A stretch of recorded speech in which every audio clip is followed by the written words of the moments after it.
Cristo Jesús. Amén. Estamos estudiando el libro de los Hechos.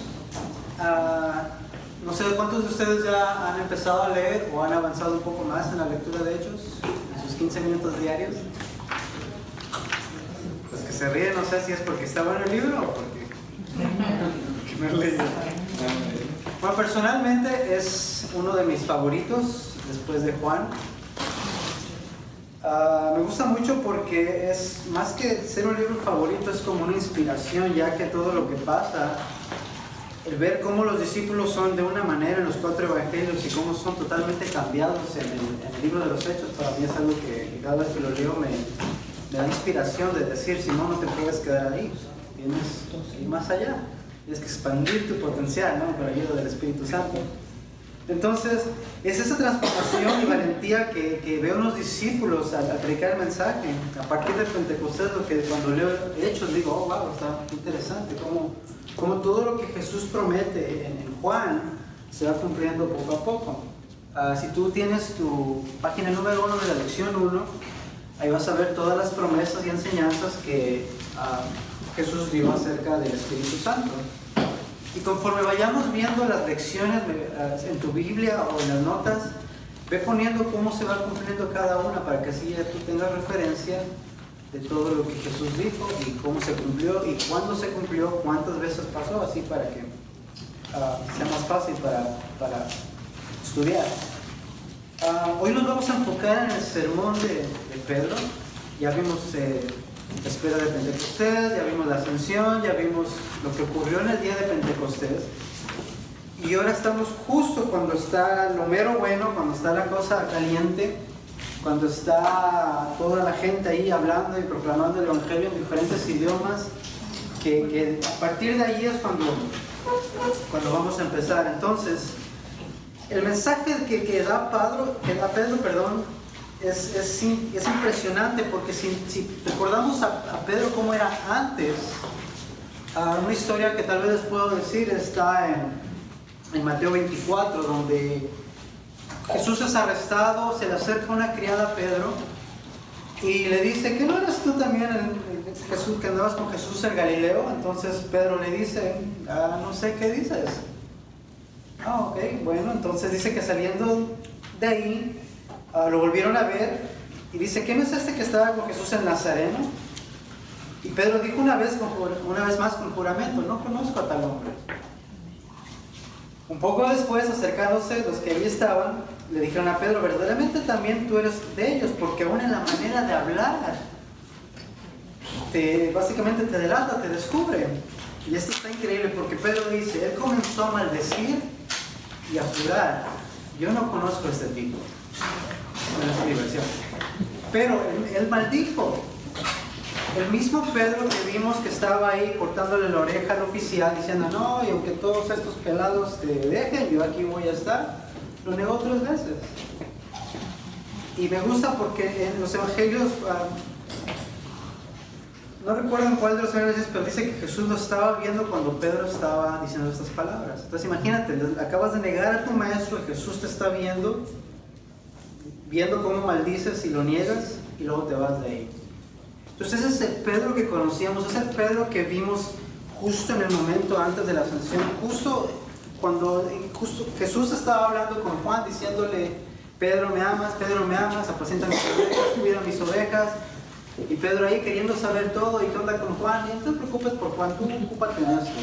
Entonces vemos a un Pedro ahí un poco inestable, pero cuando ya llega el día de Pentecostés, Pedro es bautizado en el Espíritu Santo, es lleno del Espíritu Santo, y vemos cómo su sermón abre el inicio de lo que conocemos el día de hoy, el tiempo de gracia, por medio del sacrificio de Cristo. Entonces, al leer esto es sorprendente cómo Pedro, que estuvo con 3 años con Cristo, que vio a Jesús transfigurado, que por revelación divina tú, Jesús, eres el Cristo, el Hijo del Dios viviente,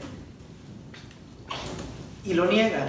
O sea, pónganse a pensar, es un sub y baja de emociones en Pedro, ¿no? Es como que me quiere, no me quiere, ¿no? Ahora sí eres Cristo, ahora no eres Cristo, ahora sí me gustas, ahora no me gustas, ahora te niego y ahora le corto la oreja al soldado. Entonces Pedro es un caos, ¿no? Entonces, después de Pentecostés vemos la valentía de Pedro, vemos su libertad al predicar. La evidencia es clara y muchos teólogos y estudiosos llegan a la conclusión de que el Espíritu Santo simplemente hizo un trabajo extraordinario en esta persona y en todos los discípulos a partir de ese evento.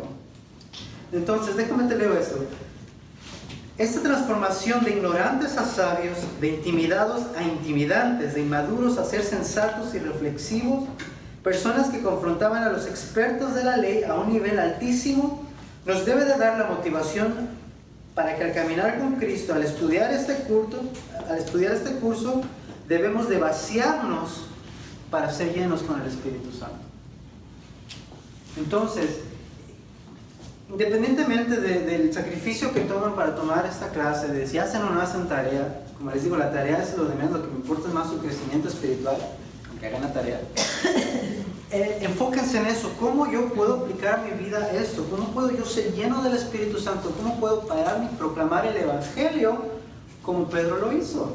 Como Pablo lo hizo, como Jacobo lo hizo. ¿Cómo puedo decir, no me importa que se burlen de mí, este es el mensaje, y el mensaje es Cristo? ¿Cómo podemos hacer eso? Entonces, ya vimos que el Espíritu vino, llenó la casa, todos fueron llenos, aparecieron lenguas repartidas, hablaron en idiomas que no hablaban naturalmente, y aquí es donde llegamos a partir del versículo que muchos se asombraron y se burlaron y dijeron que estaban borrachos. ¿Recuerdan? Es un resumen largo. Entonces vamos a leer a partir de Hechos 2 y voy a leer del 14 al 36. Entonces Pedro, poniéndose de pie con los 11, alzó la voz y les declaró: varones judíos y todos los que vivís en Jerusalén, sea de vuestro conocimiento y prestad atención a mis palabras, porque estos no están borrachos como ustedes dicen, pues apenas es la tercera hora del día, sino que esto es lo que fue dicho por medio del profeta Joel. Y sucederá en los últimos días, dice Dios, que derramaré mi espíritu sobre toda carne, y sobre vuestros hijos y sobre vuestras hijas profetizarán. Y vuestros jóvenes verán visiones, y vuestros ancianos soñarán sueños, y aún sobre mis siervos y sobre mis siervas derramaré de mi espíritu en aquellos días, y profetizarán. Y mostraré prodigios arriba en el cielo y señales abajo en la tierra, sangre, fuego y columna de humo. El sol se convertirá en tinieblas y la luna en sangre, antes que venga el día grande y glorioso del Señor. Y sucederá que todo el que invoque el nombre del Señor será salvo. Varones israelitas, escuchad estas palabras. Jesús el Nazareno, varón confirmado por Dios entre vosotros con milagros, prodigios y señales de Dios, que Dios hizo en medio vuestro a través de él, tal como vosotros mismos saben. A este entregado por el plan determinado y de previo conocimiento de Dios, clavasteis en una cruz en manos de impíos, y ustedes lo mataron. A quien Dios resucitó, poniendo fin a la agonía de la muerte, puesto que no era posible que él quedara bajo el dominio de ella. Porque David dijo de él: veía siempre al Señor en mi presencia, pues está a mi diestra para que yo no sea conmovido. Por lo cual mi corazón se alegró y mi lengua se regocijó, y aún hasta mi carne descansará en esperanza, pues tú no abandonarás mi alma en el Hades, ni permitirás que tu santo vea corrupción. Me has hecho conocer los caminos de la vida, me llenarás de gozo con tu presencia. Y continúa Pedro: hermanos, del patriarca os puedo decir confiadamente que murió y fue sepultado, y su tumba está entre nosotros hasta el día de hoy. Pero siendo profeta y sabiendo que Dios había jurado sentar a uno de sus descendientes en su trono, miró hacia el futuro y habló de la resurrección de Cristo, que no fue abandonado en el Hades, ni su carne sufrió corrupción. A este Jesús resucitó Dios, de lo cual todos nosotros somos testigos. Así que, exaltado a la diestra de Dios y habiendo recibido del Padre la promesa del Espíritu, ha derramado esto que ustedes ven y oyen. Porque David no ascendió a los cielos, pero él mismo dijo: dice el Señor a mi Señor, siéntate a mi diestra hasta que ponga a tus enemigos por estrado de tus pies. Sepa pues con certeza toda la casa de Israel que este Jesús, a quien ustedes crucificaron, Dios la ha hecho Señor y Cristo. Esto se me enchina la piel. No, es interesante, ahorita lo vamos a desglosar, pero ¿se pueden imaginar a un Pedro predicando? Un Pedro, un Galileo, un pescador, sin estudios. Está todo ese alboroto, ya son 120 dentro de la casa y de repente se levanta en medio de ellos y dice, ok, momento, esto es lo que pasó. Esto es lo que está pasando.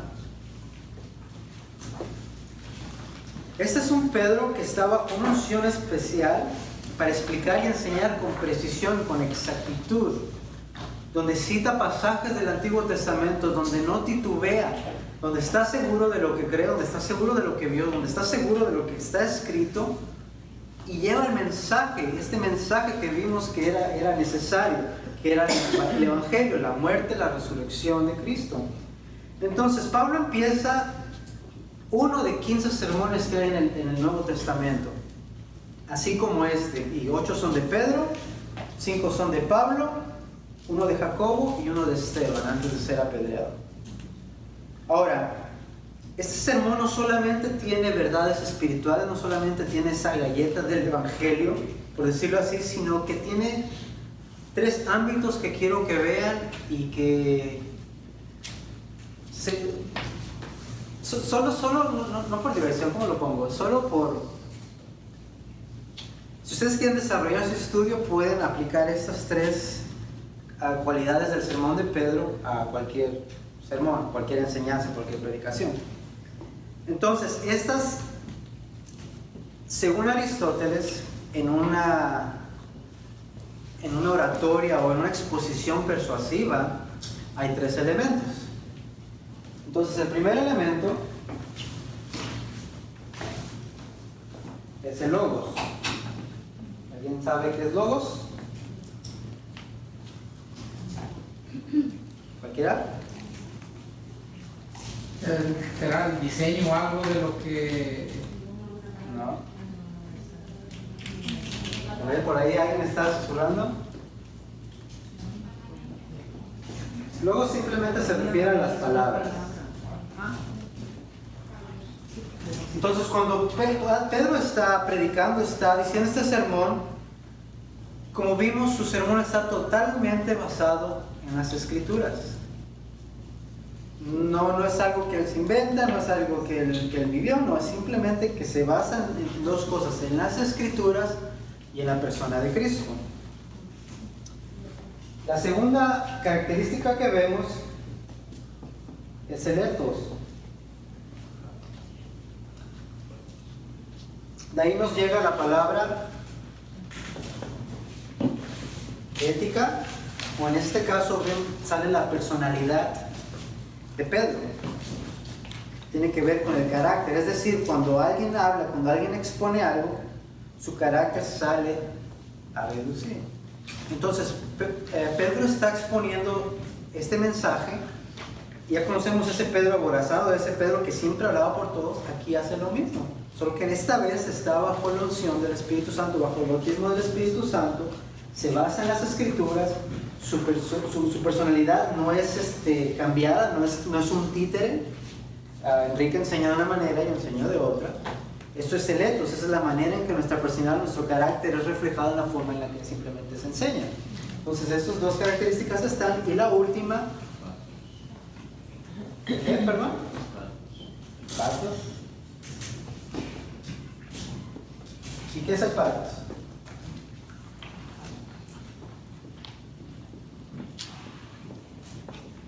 Es la pasión.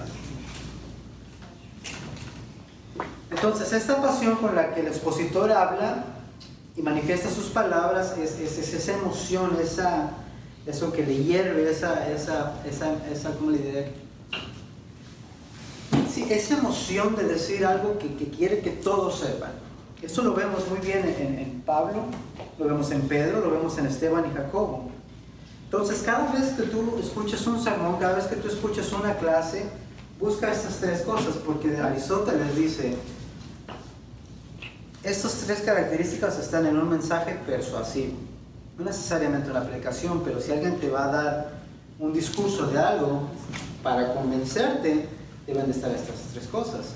Debe estar basado en algo, debe tener las características de la persona y debe tener una pasión. Entonces, si ves ahí un político que te quiere vender algo y no tiene nada de eso, algo no está ahí. Entonces, esto, al examinar el sermón de Pedro, no pensemos en un Pedro que niega a su Señor, que lo maldice, ni que estaba temeroso, sino en un Pedro que está totalmente lleno, dominado con el Espíritu Santo. Cuando digo dominado no quiero decir un títere. Vuelvo al ejemplo, cuando Jesús les dice, me tengo que ir porque me van a matar, dice la Biblia que su corazón se llenó de tristeza, es decir, que no había espacio para nada más, no había espacio para felicidad, no había espacio para esperanza, estaban dominados por esa tristeza. Pedro, al ser lleno con el Espíritu Santo, está lleno con esta pasión, está lleno con la palabra y está lleno con toda su personalidad que lo llevan a decir el primer sermón en la historia de la iglesia, con un final que vamos a ver más adelante. Entonces, todo predicador o maestro lleno del Espíritu Santo siempre mostrará estas características de la oratoria persuasiva al proclamar el Evangelio, además de valentía y de nuevo. En este sermón, Pedro demuestra cosas que no había antes en su persona y que es fruto del Espíritu. Pedro saca a relucir un carácter fuerte y una valentía peculiar. Entonces, todo eso es nada más por encima. ¿Preguntas? ¿No? ¿No? ¿No? Regresemos al verso 14. Entonces Pedro, poniéndose de pie con los 11, alzó la voz y les declaró: varones judíos y todos los que vivís en Jerusalén, sea de vuestro conocimiento y prestad atención a mis palabras. ¿Es este el Pedro que niega a Cristo? Como dicen por ahí, me lo cambiaron. Te pregunto, ¿eres el mismo antes y después de Cristo? ¿Por qué no?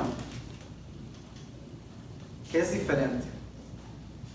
Porque ya ha dejado, creo yo, ahora que anda con uno siguiendo a Cristo, tiene que estar dejando muchas cosas que uno hacía cuando andaba en el mundo, como el pecado, haciendo muchas cosas que no agrada a Dios. Okay. Y no solo en el pecado, sino que el mismo carácter tiene que modelarse y cambiarse a que uno se refleje que el Espíritu Santo lo domina a uno, porque uno no puede andar así todo. Claro, entonces cuando no somos títeres, eso es claro, no somos títeres. El Espíritu Santo viene y nos cambia nuestra naturaleza, literalmente dice, despojados del viejo hombre y vestidos con el nuevo. Cambia nuestra perspectiva, ya no mira las cosas igual. Entonces También. ya tu perspectiva ya no es demostrarte tú, sino demostrar que ahora realmente Dios vive en ti, cuando tú realmente lo conoces y tú quieres vivir como Él. Y eso es lo que Pedro está tratando de decir. Este Cristo que ustedes, por cierto, mataron, este Señor de todo. Entonces vean esa pasión de Pedro antes de que no lo conozco y ahora no, Él es el Señor. Entonces vemos a Pedro aquí totalmente diferente, verso 15, porque estos que están aquí no están borrachos como ustedes suponen, pues apenas es la tercera hora del día. Entonces, si quieren apuntar, el primer punto es este: la predicación bajo la unción del Espíritu está llena de valentía.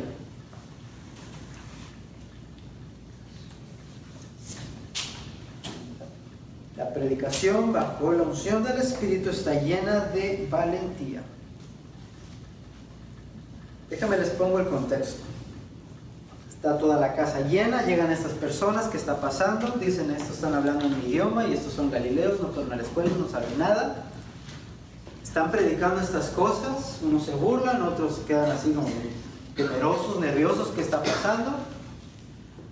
Me imagino que empieza a llegar más y más y más gente, tienen una multitud, yo creo que ya no están adentro de la casa, están rodeando la casa, pero de alguna manera se da cuenta que estos están hablando y dicen, a ver, no.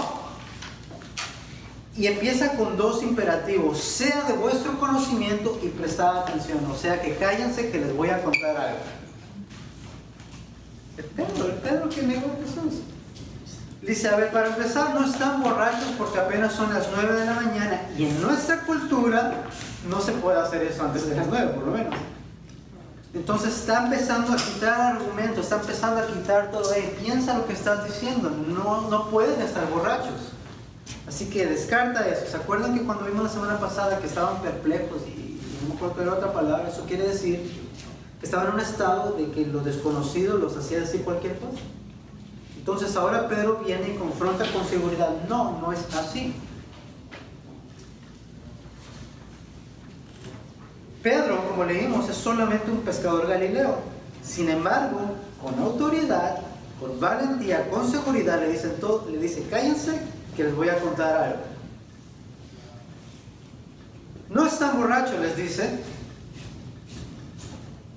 Yo quiero que se imaginen por qué esa multitud que está ahí, que no entiende lo que está pasando, para empezar puede que sean más de los 120, pueden ser 300, pueden ser 1000, 5000, pero imagínense que están ellos diciéndote algo y tú les das la contra. No se puede poner eso agresivo, no se puede poner eso hostil. A Pedro le importa, dijera el pastor Gordo, no le importa. Y quiero que chequen algo. Cualquiera de nosotros bajo el Espíritu Santo, al ser llenos del Espíritu Santo, no tenemos miedo a los hombres, sino a Dios. No tememos a las consecuencias de glorificar a Cristo, sino a las consecuencias de deshonrar a Dios. El Espíritu Santo tiene una función clara en esta nueva era. ¿Y cuál es? La página 1 se me hace que es la última. Glorificar a Cristo. El Espíritu Santo tiene que glorificar a Cristo, va a glorificar a Cristo. Y vemos que aquí en este sermón, Pedro empieza con la palabra, que fue inspirada por el Espíritu Santo, y aparte se enfoca en Cristo. Hay una frase que me gusta mucho, y dice, si tu mensaje no tiene a Cristo, vete a casa y no vuelvas a hablar hasta que tengas algo que valga la pena escuchar. Y eso no solo para los predicadores ni para los maestros, para todos nosotros. Si en nuestro diario hablar, si en nuestras comunicaciones con las personas, Cristo no es exaltado y glorificado por medio de lo que hablamos, vayamos a casa y quedémonos callados hasta que no tengamos algo que valga la pena escuchar. Pues imagínense a Pedro, está con esa mentalidad, no, ahora mi prioridad es esto. El Espíritu Santo le abrió el entendimiento, le abrió los ojos, y es como que algo así como el Matrix, ¿no? Que de repente se le abre todo y ve todo, algo así. Pero mejor. Entonces, verso 16, sino que esto que fue dicho por medio del profeta Joel, y aquí cita Joel, y sucederá que en los últimos días, dice Dios, derramaré mi espíritu sobre toda carne, y vuestros hijos y vuestras hijas profetizarán, vuestros jóvenes verán visiones, y vuestros ancianos soñarán sueños. Y aún sobre mis siervos y sobre mis siervas derramaré mi espíritu en esos días, y profetizarán. Punto número 2. La predicación bajo la unción del Espíritu está firmemente fundamentada en la palabra que el mismo Espíritu inspiró.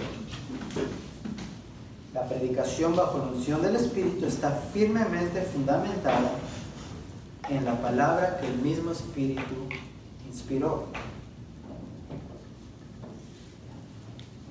Entonces, si uno de nosotros vamos a hablar algo, si vamos a predicar algo, si vamos a enseñar algo, si vamos a compartir algo, y esto que vamos a decir va a estar lleno del Espíritu Santo, debemos recordar que lo que vayamos a decir debe estar fundamentado en el Logos, en las Escrituras.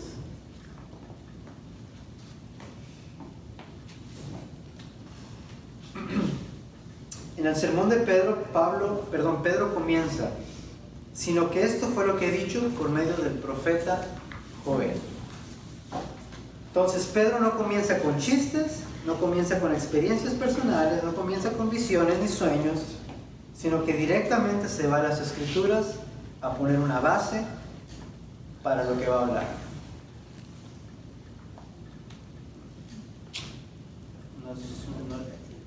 Es triste, pero es raro ver eso ahora.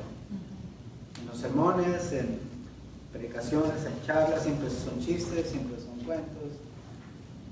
Lo importante es regresarse, como dicen en inglés, back to basics, y fundamentarte en las escrituras. ¿Por qué? Bueno, ahorita vamos a ver qué pasa. ¿Puedo repetir ese segundo punto, por favor? Sí, la predicación bajo la unción del Espíritu está firmemente fundamentada en la palabra que el mismo Espíritu inspiró.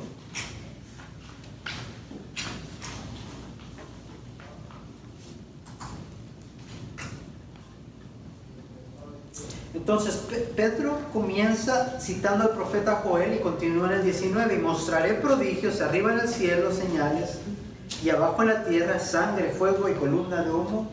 El sol se convertirá en tinieblas y la luna en sangre antes de que venga el día grande y glorioso del Señor. ¿Alguien puede leerme Joel 2:31, por favor? Y alguien que me lea el verso 20 de Hechos 2, por favor. Primero Hechos 2:20. El sol se convertirá en tinieblas y la luna en sangre antes que venga el día del Señor grande y manifiesto. ¿Grande y qué, perdón? Manifiesto. ¿Era Ese Joel es qué? Hechos 2:20. Joel 2. ¿Joel o Hechos? Joel, alguien que me pueda leer Joel 2:31. El sol se convertirá en tinieblas y la luna en sangre, antes que venga el día grande y espantoso de Jehová. ¿Alguien tiene alguna otra versión? Y daré prodigios en el cielo y en la tierra, sangre y fuego y columnas de humo. El sol se convertirá en tinieblas y la luna en sangre antes que venga el día grande y espantoso de Jehová. La versión que yo tengo dice el día grande y terrible. Grande y espantoso. Wow.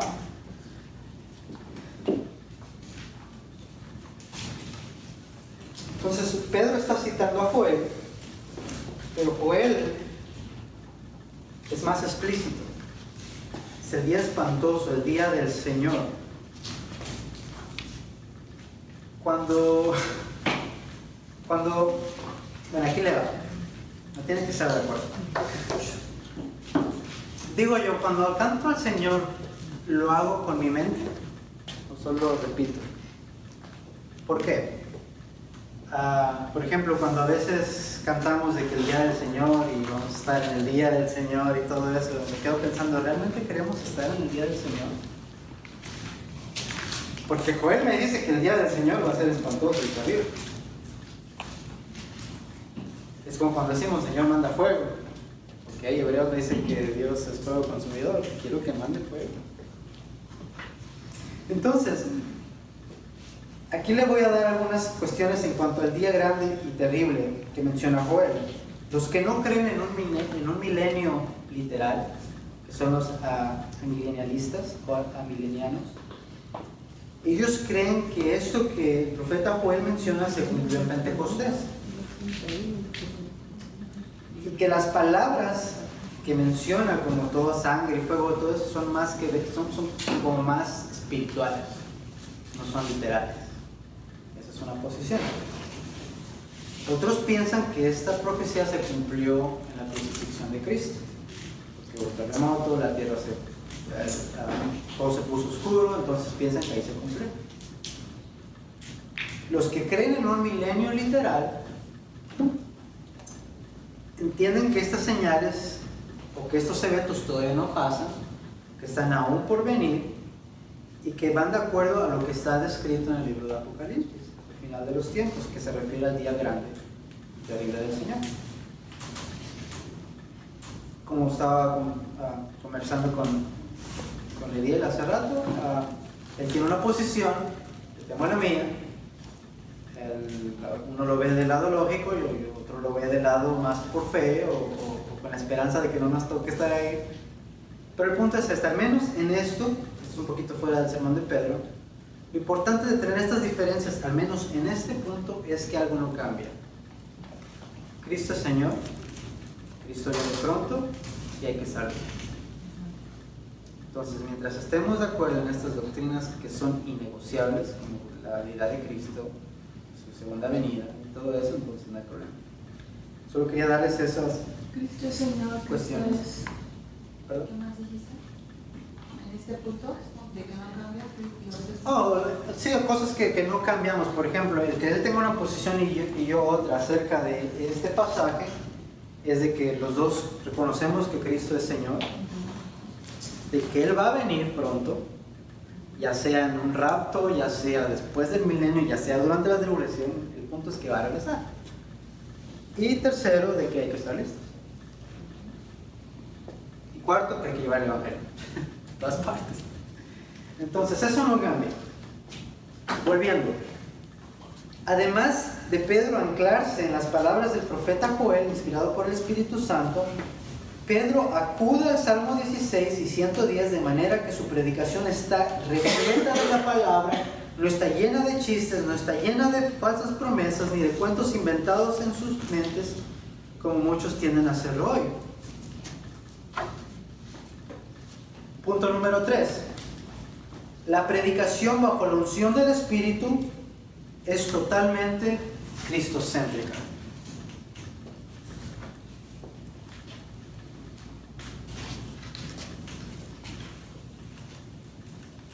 Ahora, este es Pedro apenas agarrando vuelo.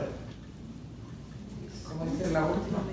La predicación bajo la unción del Espíritu es totalmente cristocéntrica. Es decir, que Cristo es el centro de la predicación. Verso 21. Bueno, antes Pedro está relatando, iba a pasar esto y aquello, iba a ser terrible y espantoso, iba a ser glorioso para los que estemos con Cristo, pero para los que no va a ser de lo peor. Dice, pero eso todavía no pasa. Aquí les va la respuesta. Y sucederá que todo aquel que invoque el nombre del Señor será salvo. Pedro continúa con esta exposición excelente. Ya nos muestra el Logos, basándose en las Escrituras, nos muestra su personalidad, su carácter, su pasión, y ahora nos trae a lo más importante, como la cereza de todo, a Cristo. Verso 22. Varones israelitas, escuchad estas palabras. Jesús el Nazareno, varón confirmado por Dios entre vosotros con milagros, prodigios y señales que Dios hizo en medio vuestro a través de él, tal como ustedes saben. Pero me llama mucho la atención porque si quieres subrayar cuando dice ahí milagros, prodigios y señales, pero dice varón confirmado por Dios, esto lo vemos en Juan. Así como hay requisitos para ser apóstoles, como vimos, los apóstoles hacían estas señales, estas maravillas, no para demostrar que ellos tienen el poder de Dios y tienen el Espíritu Santo, no, era para que fueran confirmados como enviados de Dios, era como una señal de que Dios decía, ellos vienen de parte mía. Entonces Cristo mismo usa ese ejemplo para decir, ok, si no me creen a mí, si no creen lo que les enseño, miren las cosas que hago. Juan 10, 37 al 38 dice, este es Jesús hablando, si no hago las obras de mi Padre, pues no me crean, pero si las hago, aunque a mí no me crean, crean las obras que hago, para que sepan y entiendan que el Padre está en mí y yo en el Padre. Otra persona que confirma esto es Nicodemo en Juan 3:12.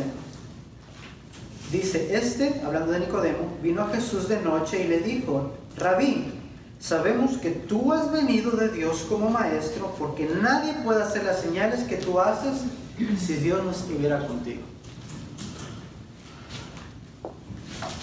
Pedro toma esta idea y les dice, esa persona enviada por Cristo, ustedes la mataron, ustedes lo crucificaron. Dice, este Jesús que crucificaste y mataste fue confirmado de parte de Dios. ¿Que no vieron todos los milagros? Eso no fue un invento mío, no es teórico, ustedes lo vieron. Aquí en esta parte vemos el carácter de Pedro, el etos saliendo a la luz, vemos el patos, la pasión que tiene para decirles todo lo que está pasando y vemos cómo usa el logos para apoyar sus fundamentos en las escrituras. Verso 23. A este, hablando de Cristo, entregado por el plan determinado y previo conocimiento de Dios, a él clavaste en una cruz por manos de impíos y lo mataste. En traducción, Pedro les dice, ustedes tomaron al que venía de parte de Dios, lo rechazaron, lo maldijeron, lo escupieron y encima de eso lo mataron de la manera más terrible que alguien puede morir. Como un pecador, como un cobarde, como una escoria. No solamente lo mataste, sino que lo hiciste de la manera más horrible, lo trataste como lo peor de la tierra. Pedro está trabajando en algo, hacerles ver algo que ellos no miraban. Ahora quiero leerte algo. Cuando dice que en el plan predeterminado y previo, y el previo conocimiento de Dios, no quiere decir que Dios predeterminó en las personas actuar de tal manera que Dios les puso el pecado en su corazón. Eso no quiere decir. Hay muchas posiciones donde muchos dicen, no, es que como Dios tiene todo planeado, Él también tenía planeado que yo pecara. No. Lo que Él quiere decir es esto: Dios tenía planeado estos eventos para nuestra redención desde antes que el mundo fuera fundado. No significa que Dios puso el pecado en el corazón del hombre, ni que aprobó sus acciones al crucificar a Cristo en la cruz, sino que usó el pecado del hombre y sus malas intenciones para llevar a cabo su plan redentor para su gloria. Verso 27. Este es Pedro citando a David. Pues tú no abandonarás mi alma en el Hades, ni permitirás que tu santo vea corrupción. Pedro habla de la sepultura, habla de la resurrección de Cristo. Aquí estaba profetizando algo que no miraba, algo que no sabía cuándo iba a pasar ni quién era. Pero dice, tu santo no verá corrupción. Si te fijas ahí, santo debe estar con S mayúscula.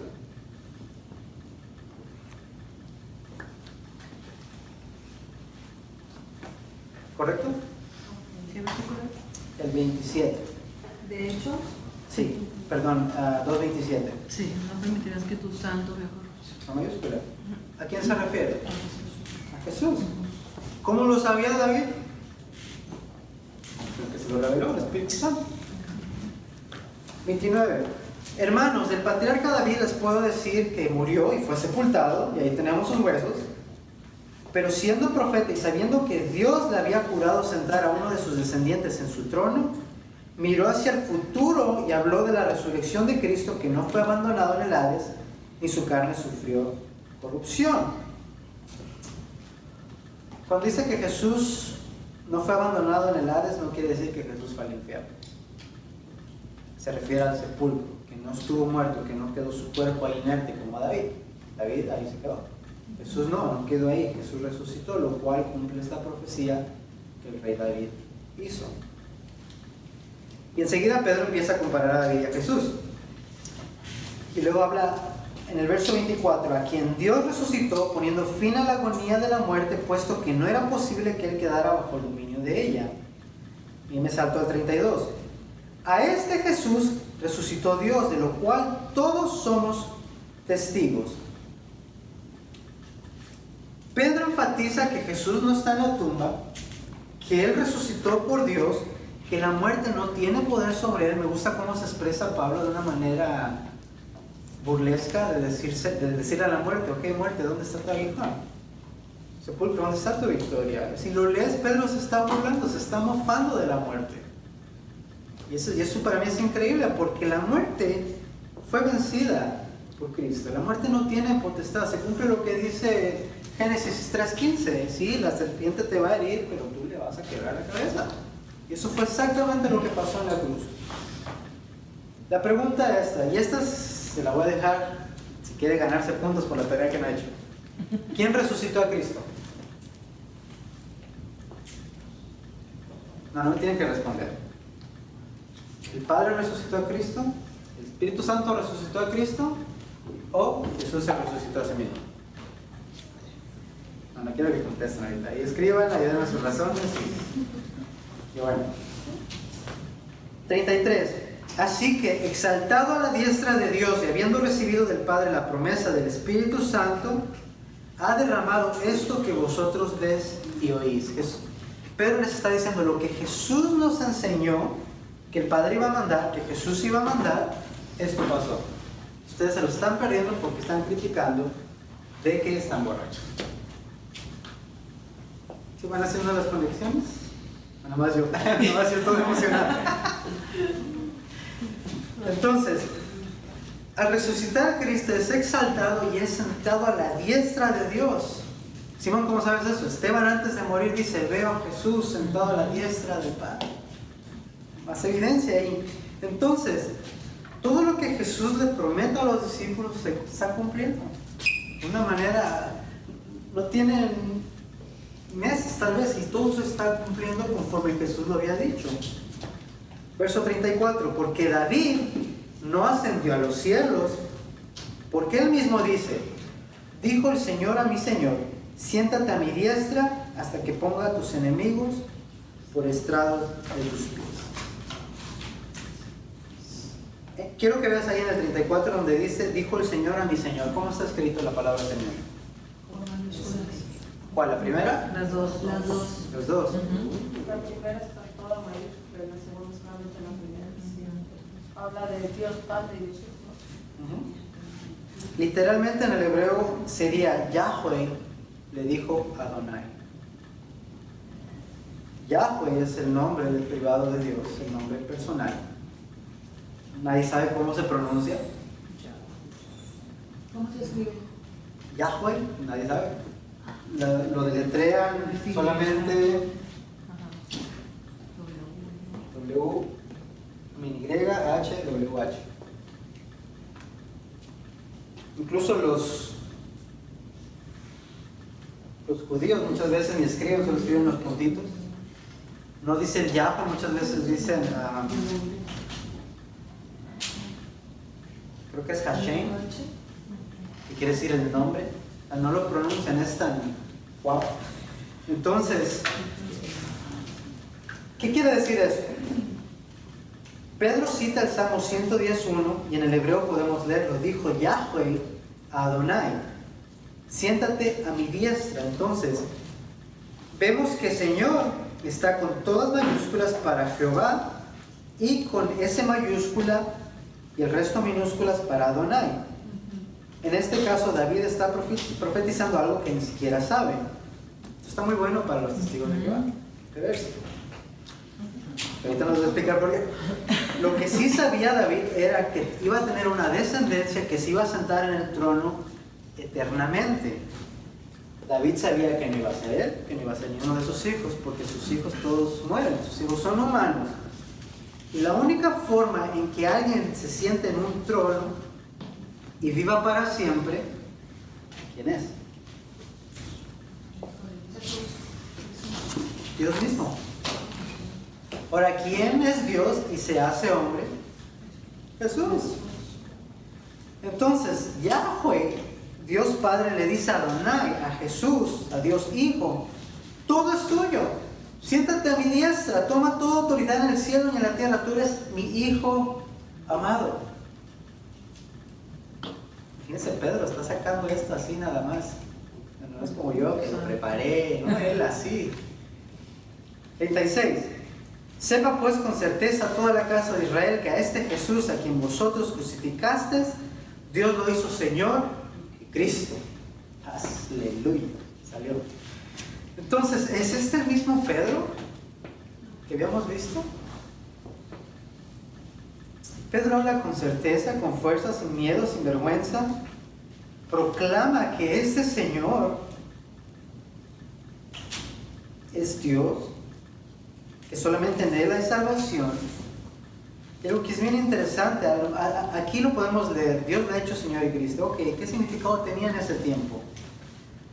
La palabra Señor, no sé por qué puse santo. Debe ser. Pusiste santo para que viéramos que estaba Oh, sí. Sorry. Señor,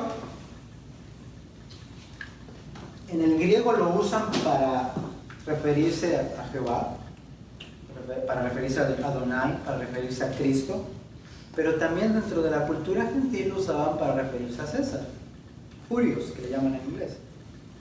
Entonces, Pedro les está diciendo, no solamente Jesús es el Mesías, es el Cristo, no solamente es el Mesías, no solamente es el Cristo, sino Él es el Señor, Él es el César, no solo de esta área, no solo del mundo, es el Señor de todo lo que existe.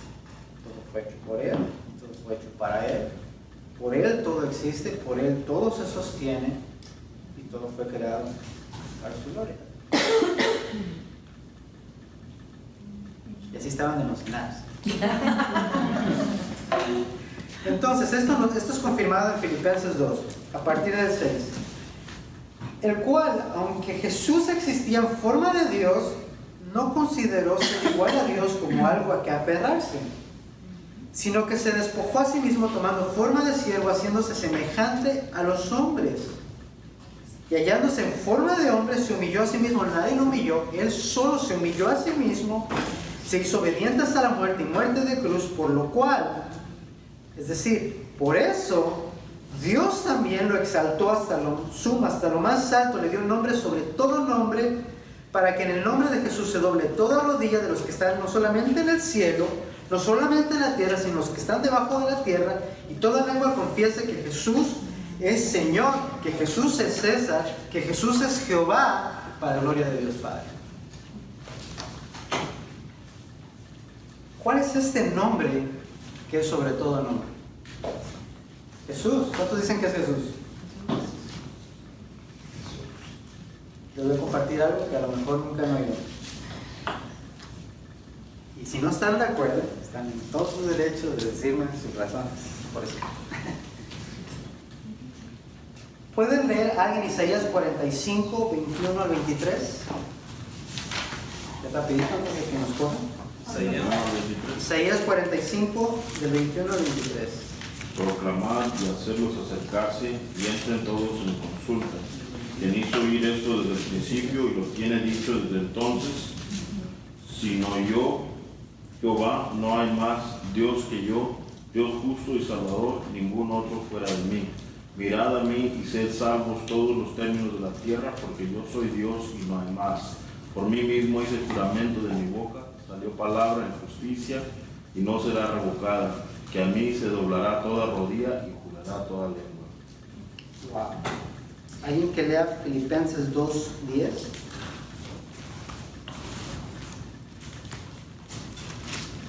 Para que en el nombre de Jesús se doble toda rodilla de los que están en los cielos y en la tierra y debajo de la tierra. En el verso 21, cuando dice, no soy yo el Señor, ¿está con todas mayúsculas? En Isaías. En el 22. En el 21.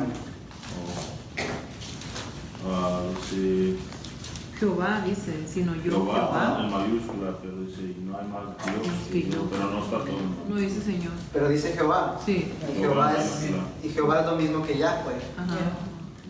Entonces, ¿ven lo que está pasando? Jehová dice, ante mí todos se arrodillarán y jurarán lealtad. Ante Jesús, toda rodilla se confesará que Jesús es Señor, Jesús es Jehová. Entonces, esa es mi conclusión. Isaías dice que todos se arrodillarán ante Jehová, ante Yahweh. Pablo dice que Dios le dio un nombre sobre todo nombre. Jesús en ese entonces era un nombre muy común, era un nombre humano que significa Jehová salva. Como la Biblia no tiene error, el nombre sobre todo nombre aplicado a Cristo es Yahweh. O sea, este nombre que es sobre todo nombre es Jehová. Jesús, muchos se llaman Jesús. Bar Jesús era un mago que Pablo lo tuvo que ir exhortar. Entonces, si Jesús es el nombre sobre todo nombre, ¿por qué muchos Jesús? Al contrario, ¿cuántos se llaman Yahweh? ¿Cuántos saben pronunciar el nombre de Dios? Nadie. Pero ante ese nombre, un día, todos se van a arrodillar y van a confesar que Jesús es Yahweh. Entonces, Pedro lleva su audiencia por la vida y el ministerio de Cristo, habla de sus milagros, de lo que los profetas dijeron acerca de Jesús, habla de su crucifixión y de los responsables de esta, de su muerte, de su sepultura, de su resurrección, de su ascensión y de toda la potestad que le ha sido dada a este Rey que es eterno. Esta es solamente la introducción de Pedro a su sermón, con un poquito de hablando de Cristo. Ahora, ¿cuál fue la consecuencia? Aquí voy a leer bien rápido, del 37 en adelante. Al oír esto, compungidos de corazón, compungidos quieren decir que fueron traspasados, que fueron agitados violentamente.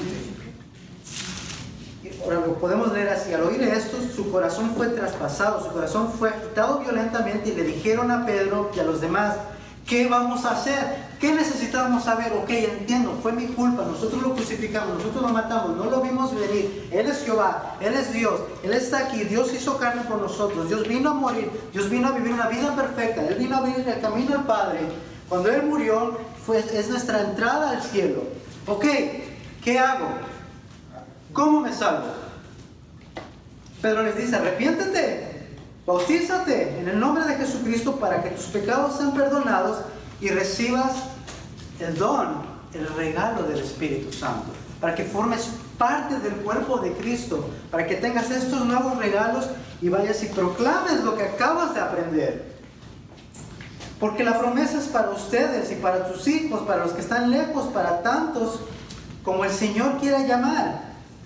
Y con muchas palabras testificaba solemnemente y les exhortaba diciendo: sed salvos de esta perversa generación. Entonces los que habían recibido su palabra fueron bautizados y se añadieron aquel día como 3,000 almas. Lucas está contando, tranquilo, 3,000 almas hoy no está mal, mañana 3,000, 2,000, ok, qué bueno. Y se dedicaban continuamente a las enseñanzas de los apóstoles, a la comunión, o sea que estaban juntos, que convivían bonito, que el partimiento del pan y a la oración. 43. Sobrevino temor a toda persona y había muchos prodigios y señales eran hechas por los apóstoles, confirmando que eran enviados de Dios. Todos los que habían creído estaban juntos y tenían todas las cosas en común. No es que tú eres más, no es que yo soy más, que yo tengo más, que tú tienes menos, que tú manejas ese carro, que no, todos estaban juntos, todos estaban en una misma mente.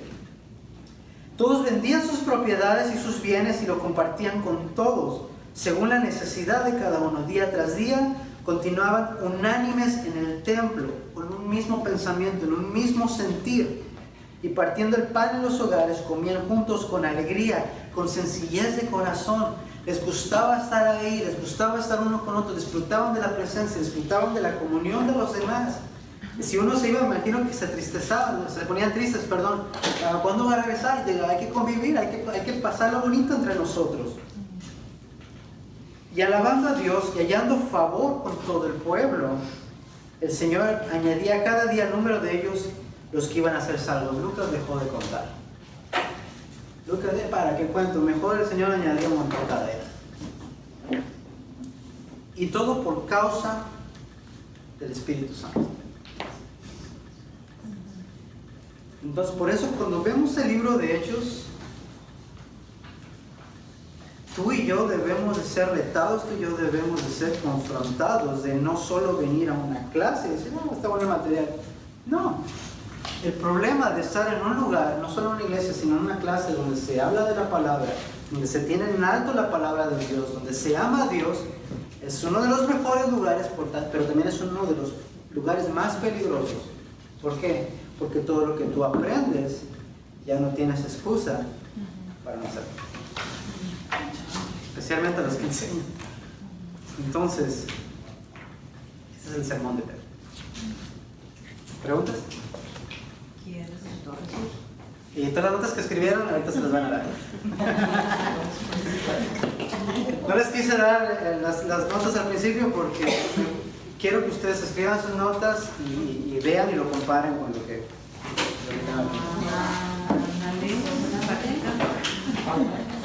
¿Preguntas? La tarea está escrita en la última hoja. No sé si ya se les incluyó en la página 9. Y dice así: basado en lo que leímos acerca de Juan, esta es la página 1 de la lección 1. Basado en lo que leímos en Juan acerca de lo que el Espíritu Santo haría en su venida, ¿qué lleva a los que estaban escuchando el sermón de Pedro a un arrepentimiento? Pregunta número 2. ¿Por qué crees hoy en día que los sermones no son tan efectivos para llevar a las personas a un arrepentimiento? Escriba su respuesta en esta página y respalde su respuesta con pasajes bíblicos. ¿Preguntas? ¿Vamos bien? ¿Por qué hacen caras así como que... Sí, o sea. Vamos a orar. Padre, te doy gracias en esta noche.